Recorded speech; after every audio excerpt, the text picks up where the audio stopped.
All right, so here we are. We've got the 2014 versions of the Ducati Hypermotard SP and new to the scene, MV Agusta Rivale. Both very comparable bikes. Obviously, that's why we're testing against one another.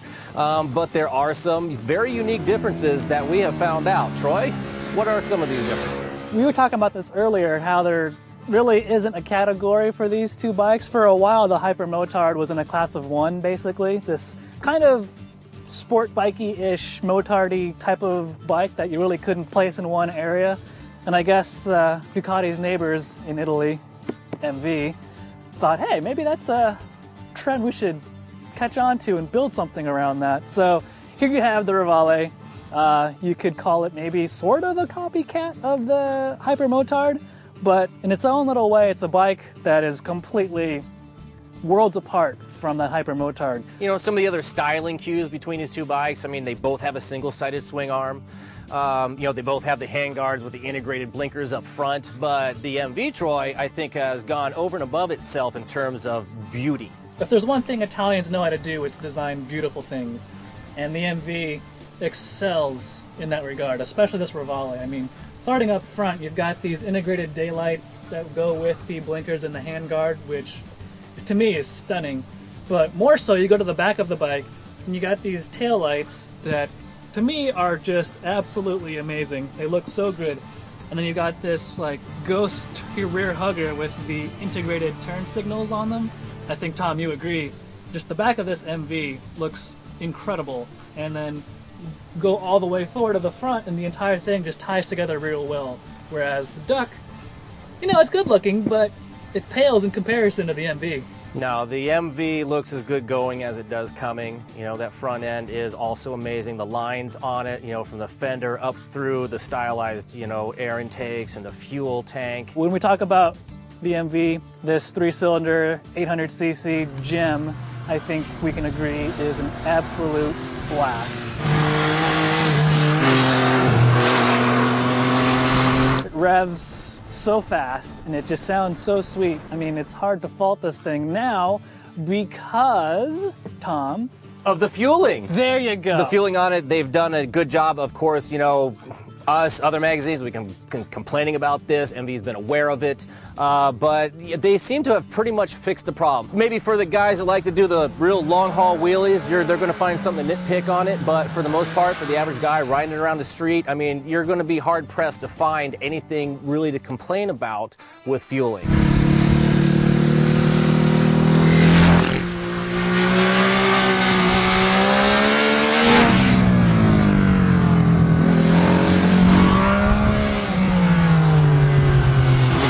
So, I mean, obviously we're dealing with, you know, two different engine configurations. We got the Tre Pistone over there with the MV. 3 cylinders, for those who don't know.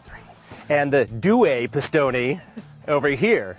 All right, so V-twin and inline 3. Again, I think what we found, maybe you were alluding to earlier, Troy, is that, you know, this makes a really good street bike.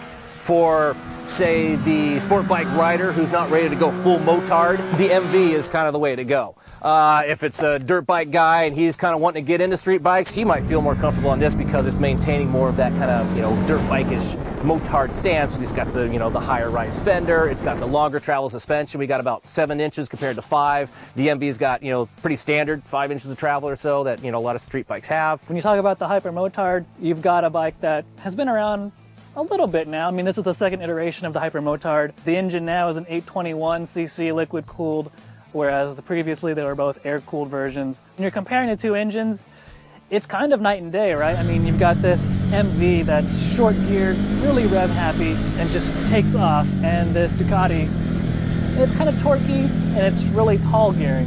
And so when you come out of a corner and you get on it, this MV just shoots away, and the guy in the Ducati is kind of waiting for the power to kick in, right?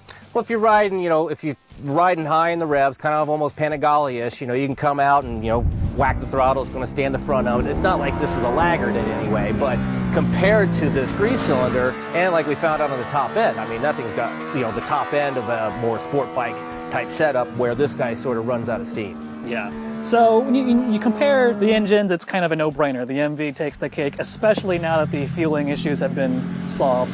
Thanks, MV. Apart from that, though, you've got two $15,000 bikes, but the MV offers the full electronics package, and we were talking about that earlier. Yeah, on the Ducati here, it's got kind of a dumbed down version compared to your Panigale electronic package. They both have traction control.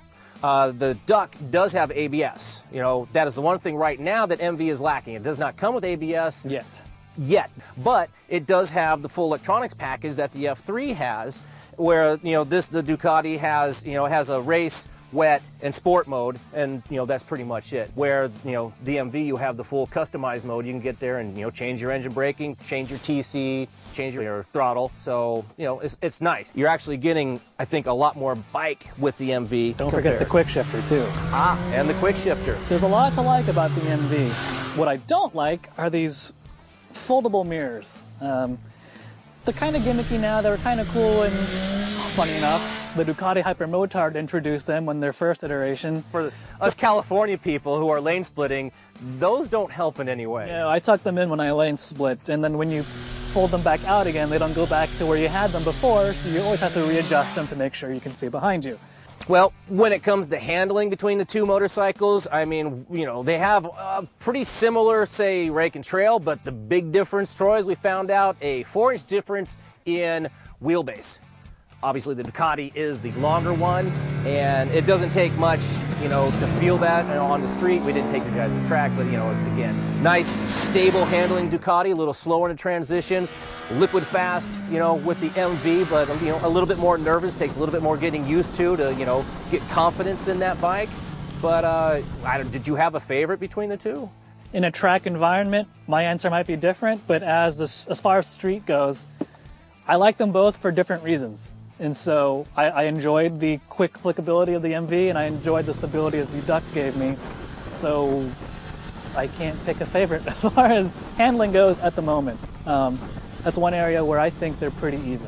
But another area, they both have, superb stopping power. The setup on the MVs, just a tad touchy. It's even with the very slightest one-finger pressure, you get this initial bite that's just kind of disconcerting. I like the Ducati's front brakes better. Yep, me too. I'd agree with that. I was thinking the exact same thing when I rode these. I was thinking back to our super middleweight test and how the MV was really grabby and aggressive, and the Ducati felt strong but progressive for my type of braking style. So, Troy, earlier in our discussion, we were saying and commending, MV for really solving their fueling issue. But we found today that there's still a remaining fueling issue, which is an incredibly small fuel tank, 3.4 gallons to be exact.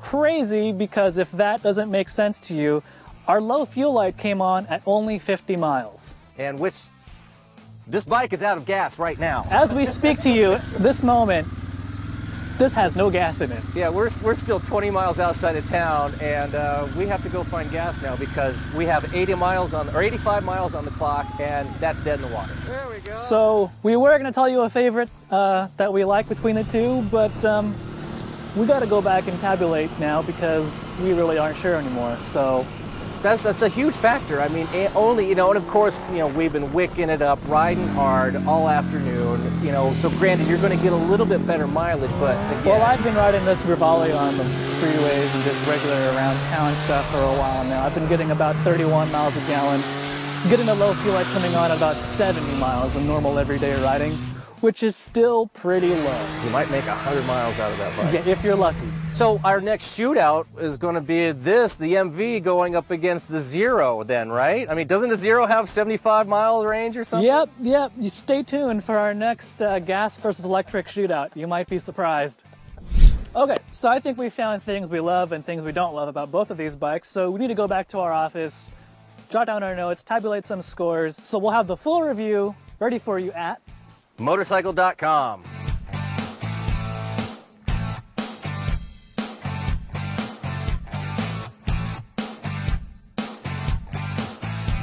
And MV, come pick up your bike.